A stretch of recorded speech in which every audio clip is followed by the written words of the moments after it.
Ruang Tangga Prasa. Selamat datang di Ruang Tangga Prasa. Apa rasamu terhadap rasaku? Season 2.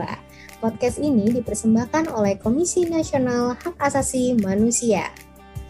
Halo Happy Humans, apa kabar kamu semua? Semoga dimanapun kamu berada, kapanpun kamu mendengarkan ini, selalu dalam keadaan baik dan sehat ya. Harus sehat terus. Happy Humans, hari ini kita mau ngobrol-ngobrol seru juga soal perpindahan ibu kota.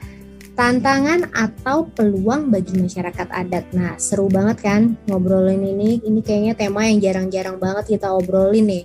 Ada Banu, ada Bex, tapi juga ada satu narasumber kita yang spesial banget, yaitu Komisioner Komnas HAM, Koordinator Subkomisi Penegakan, atau juga Komisioner Mediasinya Komnas HAM, Bang Anca.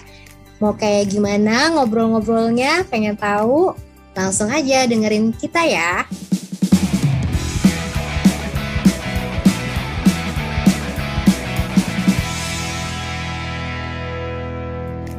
Selamat datang Bang Anca.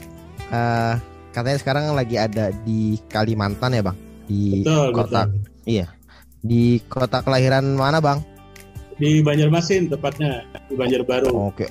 Oke, di Banjarmasin. Berarti ini cocok banget nih dengan topik kita kali ini ya, soal perpindahan ibu kota yang akan pindah ke wilayah Kalimantan Timur. Nah, iya Kalimantan Timur. Iya. Mungkin untuk awal nih Pak, Bang. Kalau dari perspektif hak asasi manusia itu, perpindahan ibu kota itu seperti apa ya? Kita kan juga ada hak atas kota ya kalau di hak asasi manusia itu. Nah itu kalau perspektifnya itu seperti apa ya perpindahan ibu kota kita ini? Pertama memang yang harus dilihat itu tujuan pemindahan ya.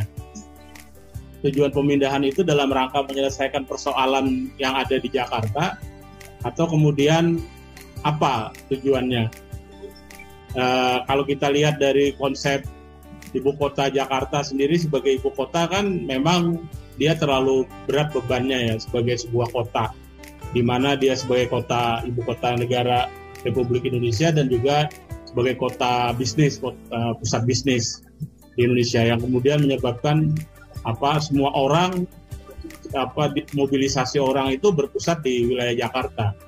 Nah, maka kalau tujuannya adalah bagaimana kemudian meningkatkan kualitas hidup masyarakat yang ada di ibu kota baru atau kemudian dalam rangka pemerataan pembangunan di negara kita dalam kerangka untuk meningkatkan kualitas hidup masyarakatnya, maka sebenarnya itu bagian dari upaya untuk meningkatkan tadi kualitas hidup masyarakat di wilayah-wilayah tersebut, baik yang ditinggalkan maupun yang akan ditempati. Itu satu hal yang harus dilihat secara positif. Tapi di sisi lain tentu ketika ini melakukan proses perpindahan dan itu dilakukan tidak hanya secara fisik tapi juga secara sumber daya manusia yang ada, maka tentu akan ada potensi masalah-masalah yang akan muncul terkait dengan pemindahan secara fisik tadi dalam rangka untuk membangun infrastrukturnya misalkan. Tentu akan ada masalah di situ, potensi masalah paling tidak, misalkan masalah soal lahan, daya dukung lingkungan, sumber daya air misalkan. Kemudian juga secara demografis soal kependudukan misalkan. Nah, saya kira yang paling penting itu adalah soal mengantisipasi permasalahan yang akan muncul atau timbul dalam setiap program pembangunan yang dilakukan sebagaimana program-program pembangunan lain. Apalagi ini melibatkan sumber daya yang cukup besar kan, baik tenaga sumber daya manusia maupun terkait dengan anggaran. Nah, ketika bicara anggaran, disitulah sebenarnya problem serius negara kita saat ini ya. Ketika ada pandemi, kemudian hutang luar negeri masih besar. Nah, dari mana sumber pembiayaannya? Itu yang kemudian harus dibuka secara baik misalkan. Jadi ada potensi soal pelanggaran hak asasi manusia baik karena proses perpindahannya, penyiapan suprastrukturnya terkait dengan perundang-undangan dan seterusnya, termasuk juga aspek-aspek yang terkait dengan lingkungan hidupnya. Iya, pas banget tadi Bang Anca nyebut ada masyarakat yang asli yang tinggal di sana, itu juga bisa kena dampaknya gitu kan, Iben. Jadi ini kalau lebih spesifiknya, kita kan tahu Kalimantan tuh banyak masyarakat adatnya ya Bang Anca. Seperti apa sih tantangan bagi masyarakat adat terkait perpindahan ibu kota ini gitu yang ada di sana? Ya, pertama ya jauh sebelum ada pemindahan ibu kota negara ini sendiri kan masalah di Kalimantan itu udah banyak. Jadi sebagai penyangga wilayah yang terkait dengan industri ekstraktif di Indonesia, daerah yang terbesar, kepulauan terbesar di Indonesia dengan kekayaan sumber daya alamnya kan sudah dikeruk sejak tahun 70-an, 80-an itu, mulai dari soal kayu kan, kemudian sekarang ini adalah masuk ke tambang batubara misalkan sebagian besarnya. Nah itu sendiri sudah menyisakan persoalan terkait dengan tata kelola lingkungan dan juga termasuk keberadaan masyarakat adat yang hidup di dalamnya. Jadi ketika ada HPH, kemudian HTI misalkan dari zaman Orde Baru di mana wilayah-wilayah itu dikapling-kapling untuk kelompok pengusaha tertentu misalkan dari Jakarta, kaplingan itu, dan itu ternyata di dalamnya kan ada kelompok masyarakat adat ini. Nah sehingga itu sudah menimbulkan masalah, termasuk soal tambang misalkan ada di Kalimantan Timur sendiri kan kurang lebih catatan dari kawan-kawan Jatam itu ada 800-an lebih lubang tambang, dan dari penelitian yang kita lakukan kemarin di tim advokasi misalkan ternyata kurang lebih 39 korban yang masuk ke dalam lubang tambang yang meninggal, yang ex lubang tambang itu. Jadi sebenarnya sudah ada permasalahan itu, termasuk kelompok masyarakat adat yang terampas wilayah kelola adatnya misalkan. Nah di Kalimantan Timur spesifik sebenarnya masyarakat adatnya itu ada gitu dan memang eksis. Jadi ketika ada berbagai macam perusahaan yang masuk, korporasi yang masuk, industri ekstraktif yang masuk, memang yang paling terkena dampak pertama adalah mereka. Nah selain tentu kelompok masyarakat yang lain. Nah ketika ada ibu kota negara baru, saya kira yang harus diselesaikan sebenarnya kan dulu persoalan yang lalu itu, persoalan-persoalan yang masih ada. Karena kalau tidak, nah dia hanya akan menambah persoalan yang semakin rumit gitu. Maksudnya begini, lokasi yang ada itu mungkin tidak langsung bersentuhan dengan kelompok masyarakat adat, tapi ketika sebuah ibu kota baru muncul, biasanya itu kan menarik minat orang untuk datang ke wilayah itu, baik itu kaitannya dengan pembangunan perumahan misalkan, infrastruktur misalkan, bahkan juga industri-industri lain. Nah, itu sendiri akan muncul potensi permasalahan tidak hanya di wilayah di mana ibu kota negara itu dibangun dalam artian infrastrukturnya, tapi juga wilayah sekitarnya. Nah, wilayah sekitarnya ini yang kemudian saya kira akan muncul dampak-dampak yang terkait dengan kelompok masyarakat asli atau masyarakat adat tadi. Jadi memang banyak potensi ya, karena harus diselesaikan dulu yang permasalahan yang sebelumnya sebelum ada perpindahan ibu kota ini. Nah, kalau dari Ibe sendiri ada pertanyaan lagi nggak? Iya, tadi ada tantangan ya Bang Anca ya. Tapi kan kalau perpindahan ibu kota ke Kalimantan berarti kan artinya juga ada peluang untuk para masyarakat yang ada di sana ya, terutama masyarakat adat. Nah, kira-kira apa ya peluang untuk teman-teman masyarakat adat yang ada di Kalimantan ini terkait perpindahan ibu kota ini, Bang? Ya, pertama tentu akses ya. Peluangnya itu kan akses untuk mencapai ibu kota berarti lebih dekat. Jadi kalau Kalimantan Timur memang pas di tengah-tengah ya, dia dekat dengan Kalimantan Tengah, Kalimantan Selatan terutama, kemudian Kalimantan Barat, juga Kalimantan Utara ya. Nah, sehingga selama ini problem besarnya itu adalah soal akses ke ibu kota, itu bisa diselesaikan. Tapi kan yang kemudian harus dilihat lagi adalah bahwa apakah masyarakat di wilayah ini sudah siap untuk menyambut itu. Nah, siap itu dalam artian beberapa hal.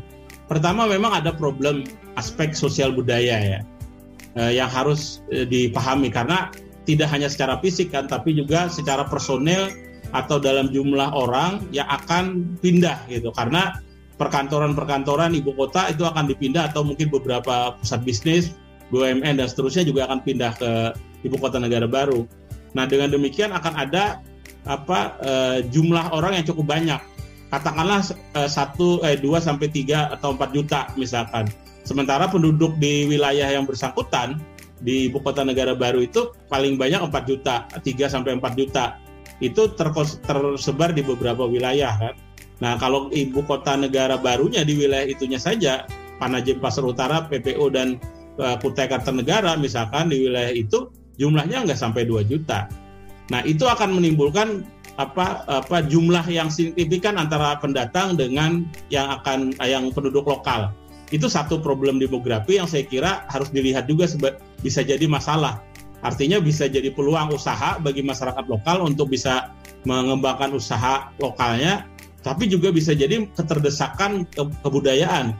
Yang kemudian kalau kita lihat Jakarta itu ada budaya Betawi misalkan, yang kemudian bisa dilestarikan melalui proses seni. Nah, apakah kemudian budaya masyarakat lokal itu juga bisa mewarnai di dalam kehidupan masyarakat ibu kota negara baru? Itu menjadi potensi bagi masyarakat lokal untuk bisa beraktivitas atau berkreasi lebih lanjut.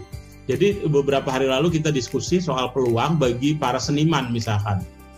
Seniman artinya kan kalau dulu Jakarta itu sebagai pusat kebudayaan juga pusat hiburan dan seterusnya, ketika ada ibu kota negara baru pindah, apakah dia hanya memindahkan tempatnya saja atau kemudian akan ada pemberdayaan kelompok masyarakat dan seniman lokal dan kebudayaan di tingkat lokal. Misalkan itu peluang-peluang sekaligus, misalkan termasuk kulinernya, misalkan kalau di Jakarta ada soto Betawi, di sini ada soto Banjar misalkan. Kalau kita lihat tipologi wilayah yang ada di wilayah ini misalkan, itu sebagian besar bahasa pergaulannya, bahasa pasarnya itu, istilah orang di sini, itu menggunakan bahasa Banjar, bukan bahasa Dayak gitu. Atau kalaupun ada bahasa Dayak, biasanya nyampur dengan bahasa Banjar. Jadi dominan misalkan di wilayah Kutai, perbatasan Pasir itu ada sebagian besar orang Banjar. Di Samarinda, di Balikpapan sebagian besar adalah orang Banjar. Di Kalimantan Tengah, di Palangkaraya, di Sampit itu sebagian besar orang Banjar. Apalagi yang di wilayah Kalimantan Selatannya. Nah, itu artinya ada dominasi-dominasi, tapi juga ada tingkat kebudayaan lokal yang memang harus mengambil bagian dari situ. Termasuk pengembangan kulinernya misalkan. Itu bagian-bagian peluang, karena kan sekian banyak orang akan masuk di wilayah itu dan itu akan menimbulkan kebutuhan-kebutuhan terkait dengan pangan, sandang, dan seterusnya. Kemudian kira-kira Bang, ada nggak yang akan dilakukan Komnas HAM nih Bang terkait perpindahan ibu kota ini? Tadi kan misalnya ada potensi masalah memang. Kemudian tapi juga ada peluang. Kira-kira ada nggak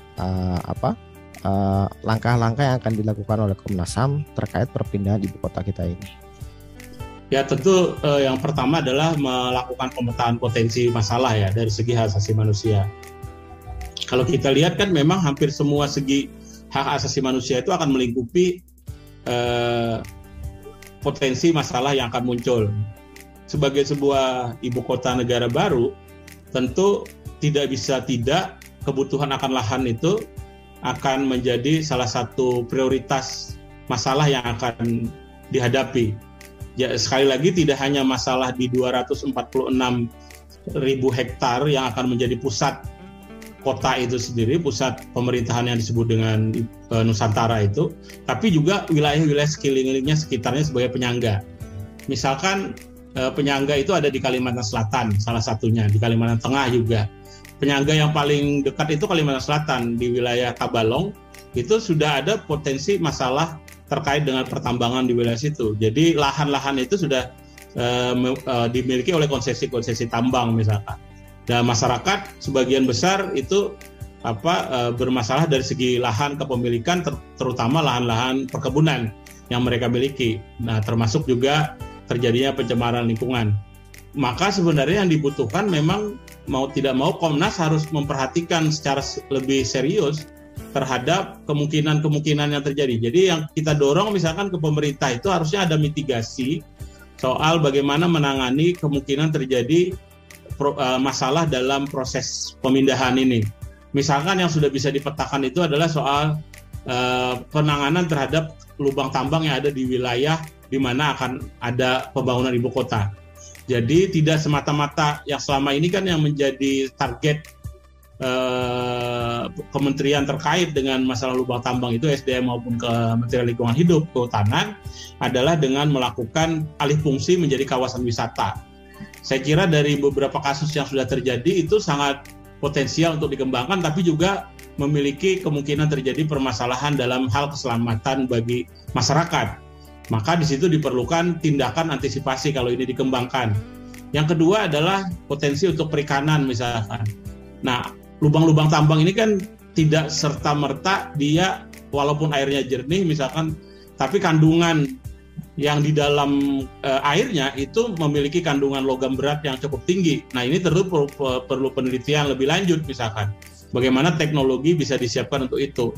Maka antisipasi kalau memang akan ada pengembangan kawasan terhadap wilayah yang bermasalah tadi dengan mengalihfungsikan kawasan itu menjadi kawasan pariwisata, perikanan, maka tentu harus ada antisipasi juga di dalamnya, termasuk kondisi masyarakatnya. Nah, maka tadi penting Komnas HAM sejak awal untuk melakukan mendorong yang pertama adalah untuk pemerintah membuat mitigasi terhadap kemungkinan terjadi permasalahan, atau dengan kata lain bahwa dari masalah-masalah yang selama ini terjadi, kemungkinan masalahnya akan tetap timbul sebagaimana yang ada misalkan, karena masalah yang lama itu tidak diselesaikan. Yang berikutnya tentu adalah meningkatkan fungsi pengawasan dari Komnas HAM melalui proses pemantauan dan penyelidikan, bahkan di bagian pengkajian penelitian, termasuk di bagian pendidikan penyuluhan. Saya kira bagaimana kota negara baru ini memiliki perspektif yang berbeda dari kota-kota yang ada. Jadi kesempatannya ini sangat penting bagi pemerintah atau negara untuk memastikan ketika ibu kota negara baru dibangun, sebagaimana di dalam asas yang disebutkan di dalam Undang-Undang IKN yang baru itu kan salah satunya aspek kemanusiaan. Nah, ini harus interpretasi penerjemahan soal kemanusiaan itu harus sangat baik dilakukan oleh negara, supaya tidak hanya menjadi jargon saja ibu kota negara baru Nusantara yang mengusung kebinekaan dan kemudian juga aspek keberlanjutan dan kemanusiaan itu tadi. Jadi saya kira itu yang harus diterjemahkan lebih lanjut. Tapi memang problem serius lainnya adalah soal bentuk pemerintahan ya. Bentuk pemerintahan ini kan bentuknya otorita. Jadi kalau kita belajar dari kasus di Batam misalkan, bentuk pemerintahan otorita Batam itu kemudian bersinggungan dengan kelompok pemerintahan yang resmi, dalam hal ini kota Batamnya misalkan. Nah, apakah ini juga tidak akan terjadi di ibu kota negara baru karena ada otorita, pemerintahannya dalam bentuk otorita yang tersendiri yang langsung di bawah presiden, kemudian ada kabupaten kota di sana yang hidup dan provinsi yang ada yang ditempati. Secara administratif wilayah itu misalkan wilayah yang masuk wilayah provinsi Kalimantan Timur misalkan. Tapi secara otoritas tadi dia masuk di wilayah yang dimiliki oleh badan otoritanya, kepala otorita ibu kota negara baru Nusantara misalkan. Nah, keterkaitannya sangat erat misalkan soal perizinan dan seterusnya. Saya ingin mengatakan sekali lagi, mungkin di wilayah yang 245.000 hektar yang menjadi wilayah yang ditetapkan itu memang clear and clean misalkan, dengan catatan bahwa itu informasinya banyak terkait dengan perusahaan-perusahaan milik perorangan dan korporasi misalkan. Nah, tapi ketika wilayah sasaran di sekitarnya itu kan wilayah-wilayah penyangga yang kemudian wilayah administratifnya masih ada di wilayah pemerintahan yang lokal yang ada. Nah, ini akan muncul nanti persoalan situ, siapa yang berhak menerbitkan izin segala macam misalkan untuk di kawasan-kawasan itu. Nah, akan ada nimbul persoalan di situ. Sehingga sistem pemerintahan ini juga harus menjadi perhatian karena kaitannya nanti dengan penyelesaian masalah. Kalau ada masalah, siapa yang berhak untuk menyelesaikan? Apakah badan otoritanya atau kemudian pemerintah daerahnya? Nah, di situ kan akan menimbulkan problem yang serius. Resolusi konfliknya seperti apa atau penyelesaian masalahnya seperti apa? Siapa yang bertanggung jawab? Nah, kalau kaitannya dengan lubang tambang saja sekarang itu saling lempar antara KLHK, ESDM, pemerintah daerah, pemerintah provinsi misalkan, dan perusahaan. Nah, apalagi kemudian kalau ada badan otorita yang muncul di situ, yang sistem pemerintahannya jauh dari sistem pemerintahan yang tersedia sekarang ini. Saya kira itu beberapa. Ternyata kompleks juga ya Bang Anca ya, tadi di balik penjabarannya Bang Anca tuh tadi ada peluang, tapi juga ada tantangan yang banyak sekali. Terus apa ya yang seharusnya dilakukan oleh pemerintah demi menjaga lingkungan dan juga keberlangsungan masyarakat adat yang seperti yang sudah tadi disebutkan sama Bang Anca? Ya, saya kira roadmap-nya kan kalau selama ini muncul itu lebih kepada soal secara fisik ya. Bagaimana gedung dibangun, bagaimana jalan dibuat, bagaimana daerah penyangga itu disiapkan. Tapi yang paling penting itu adalah soal di luar dari infrastrukturnya, di luar dari fisiknya, sumber daya manusianya, dan kemudian problem sosial masyarakatnya dan problem lingkungannya. Nah, misalkan begini, yang sederhana saja misalkan adalah soal pemenuhan kebutuhan air bersih misalkan. Dengan kondisi Kalimantan Timur yang sedemikian rupa, Balikpapan itu seringkali wilayahnya mengalami kesulitan air.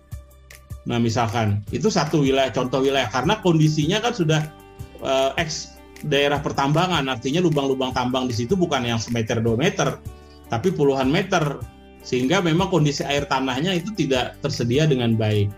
Jadi saya kira yang roadmap yang harus disiapkan pemerintah, itu tidak hanya dari segi pembangunan fisik, tapi pengembangan sosial kemasyarakatan dan lingkungannya itu juga harus disiapkan. Artinya kembali lagi tadi soal mitigasinya seperti apa sih yang akan dihadapi oleh negara, oleh pemerintah ketika memindahkan itu, dan apa yang sudah disiapkan. Maka sebenarnya ada kebutuhan lintas aktor, lintas sektoral gitu ya. Jadi tidak hanya PUPR yang membangun itu atau entitas swasta, korporasi yang mendukung itu, tapi juga kelompok-kelompok lain, pemerintah daerah terutama, kemudian kelompok-kelompok masyarakat, termasuk kelompok masyarakat adat, paguyuban, karena di situ misalkan selain masyarakat adat yang asli kaitannya dengan Dayak, misalkan kelompok masyarakat adat Dayak, tapi juga ada kelompok masyarakat Kutai misalkan yang itu entitasnya berbeda dengan kelompok masyarakat Dayak misalkan. Kutai itu kerajaan yang sudah lama juga hidup dan berkembang di sana. Kita tidak ingin seperti kasus di daerah istimewa Yogyakarta misalkan. Ada penguasaan Sultan Ground di situ yang kemudian bersentuhan dengan pemerintah daerah. Kebetulan yang jadi gubernurnya langsung pemerintah daerah karena keistimewaannya adalah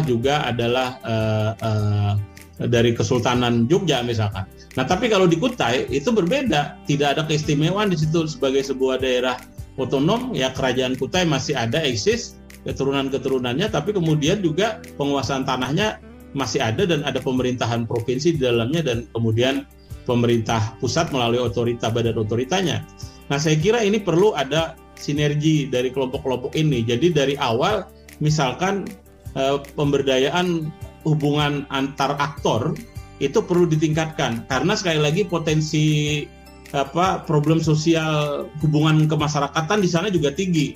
Misalkan ya problem lahan antara masyarakat satu dengan yang lain bisa muncul pertikaian antara yang pendukung perusahaan dan yang pro perusahaan dan yang kontra perusahaan, investasi dan non investasi. Itu potensial sekali untuk terjadi. Yang kemarin saja kita lihat misalkan memang terjadi ketika ada isu soal pemindahan itu, yang terjadi memang mereka menyambut dengan baik karena kemudian merasa bahwa ini sebuah upaya untuk meningkatkan kualitas hidup dan kemudian meningkatkan sebagai sebuah wilayah yang tadinya tidak hanya dipandang dari segi sumber daya alam, tapi kemudian sekarang mungkin akan lebih dipandang sebagai pusat pemerintahan, pusat kekuasaan, pusat bisnis gitu. Nah, sehingga ada euforia juga untuk menyambut itu. Tapi kan ini sifatnya sementara kalau kemudian problem dasarnya itu tidak disiapkan untuk diselesaikan, untuk diantisipasi permasalahannya. Saya kira seperti itu. Terakhir deh Bang Aca nih untuk menutup podcast kita pada hari ini. Kalau untuk masyarakat kita seperti Happy Humans yang lagi dengerin ini semua, apa sih yang bisa mereka lakukan terkait perpindahan ibu kota ini? Apakah mengawasi atau ada hal lain lagi yang bisa dilakukan? Tentu kan yang paling kita inginkan itu perpindahan ini tidak memindahkan masalah semata gitu ya. Mau tidak mau pasti masalah Jakarta itu akan pindah ke ibu kota negara baru. Walaupun sudah diantisipasi misalkan secara infrastruktur pembangunannya berwawasan lingkungan dan kemudian mengedepankan aspek kemanusiaan misalkan, kemudian memperhitungkan keberlanjutan. Tapi itu kan di atas kertas ya, implementasinya kan belum kelihatan. Ada hal-hal yang spesifik yang kemudian memang harus dipastikan problem-problem sosial yang menjadi ikutan dari sebuah ibu kota negara baru itu harus menjadi perhatian serius. Artinya ini menjadi ibu kota yang tidak elitis gitu ya. Kalau kemudian dia menjadi sangat elitis, dalam artian hanya para pegawai negara yang bisa menikmati misalkan karena kaitannya ibu kota negara ini adalah pusat pemerintahan di dalamnya, atau kemudian seluruh infrastruktur itu disiapkan hanya kemudian untuk segelintir orang saja, yaitu yang bekerja di wilayah ibu kota negara baru karena ini badan otorita. Maka kemungkinan yang terjadi adalah masyarakat akan menjadi penonton di wilayah itu. Nah, yang harus dipastikan konsep partisipatif gitu ya, tidak hanya dari proses pembuatan perundang-undangan tapi juga pelaksanaan pembangunan dan juga implementasi dan bahkan kepada aksi nyata dari kota negara baru itu sebagai sebuah ibu kota yang memiliki keberagaman Nusantara dan kemudian smart city misalkan yang lebih baik dari kota-kota yang lain di Indonesia. Saya kira itu harus dipastikan pelaksanaannya tanpa meninggalkan tadi entitas-entitas lokal dan kebudayaan-kebudayaan lokal yang ada situ, supaya budaya-budaya Kalimantan itu tetap menghiasi. Jadi di mana bumi dipijak misalkan di situ langit dijunjung. Artinya apa? Bahwa bagaimana menyerap energi positif dari wilayah lokal. Nah, sehingga masyarakat di seluruh Indonesia misalkan tentu pertama adalah harus berpartisipasi dalam mengawasi pelaksanaan pembangunannya supaya misalkan tidak terjadi kebocoran dari segi anggaran, kesalahan dalam pelaksanaan konstruksi yang kemudian berakibat fatal. Kemudian juga terkait dengan mitigasi atau program pemerintah yang bisa dilakukan di wilayah itu yang kemudian bisa memperlancar pembangunan tapi juga meningkatkan partisipasi publik masyarakat yang ada di tingkat lokal. Saya kira seperti itu. Jadi peran-peran kita ya tentu ada peran kritis dalam bentuk yang lebih konstruktif, tentu itu diharapkan. Nah, yang lebih penting adalah tadi soal aspek human right-nya gitu. Jadi aspek hak asasi manusianya tentu harus benar-benar diperhatikan sebagai bagian dari kewajiban konstitusional yang dimiliki oleh negara, oleh pemerintah terutama dalam hal ini, apalagi wilayah ini menjadi wilayah baru. Nah, wilayah baru itu cenderung artinya bisa disiapkan sejak awal, bukan wilayah yang sudah ada yang kemudian digerus oleh pembangunan. Kalau sekarang kan memang wilayah yang dibangun dari awal, berarti memang sudah seharusnya kesiapan dari segi pelaksanaan penegakan dan pelindungan hak asasi manusia juga menjadi bagian yang harus diperhatikan. Karena kita berkeyakinan bahwa ketika itu dilakukan berdasarkan asas tadi kemanusiaan di dalamnya dan implementasinya benar, maka tentu ibu kota negara yang dimaksud ini memang memiliki aspek kenusantaraan dan kemudian keberlanjutan dan sebagai sebuah kota yang pintar di Indonesia. Banyak banget ya Bang Anca ya soal-soal yang harus dihadapi pemerintah sama bangsa ini ya terkait pemindahan ibu kota baru ini. Ya mudah-mudahan ibu kota ini nggak jadi masalah baru ya Bang. Bangsa ini ya. Itu yang paling penting itu di situ sebenarnya. Jadi bukan memindahkan masalah tapi memang menyelesaikan masalah. Iya. Nah, cuman kan tadi sekali lagi ini perlu sumber daya yang besar dan itu yang menjadi masalah negara kita saat ini kan. Dan bahkan di hampir semua negara problem ekonomi itu menjadi masalah utama. Nah, apakah pada saat ini memang waktu yang tepat atau justru tidak cukup tepat dengan kondisi ekonomi yang ada? Makasih banyak Bang untuk bincang-bincang santai kita. Happy Human pasti akan semakin membuka wawasan Happy Human terkait terutama terkait soal ibu kota negara baru kita ini ya, dari sisi hak asasi manusia pastinya. Salam sehat buat Bang Anca yang saat ini sedang ada di Banjarmasin. Semoga sehat selalu dan salam sejahtera untuk Bang Anca dan keluarga.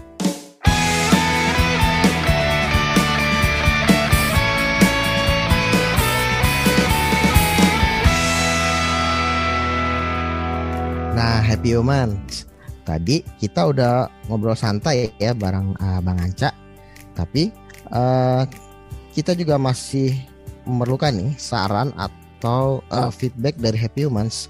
Mungkin bisa dikirimkan melalui email ke tanggaprasa@komnasham.go.id atau Happy Humans juga bisa mengikuti di media sosial kami di Instagram @komnasham, kemudian kita juga ada Twitter @komnasham, FB Komnas HAM, dan kita juga ada YouTube di Komnas HAM Channel, dan kita juga akan memberikan live chat di website tanggaprasa.id setiap jam 1 hingga jam 3 sore waktu Indonesia Barat di hari kerja. Nah, sampai jumpa Rabu depan di jam yang sama setiap jam 4 sore waktu Indonesia bagian Barat di episode Ruang Tanggap Rasa berikutnya.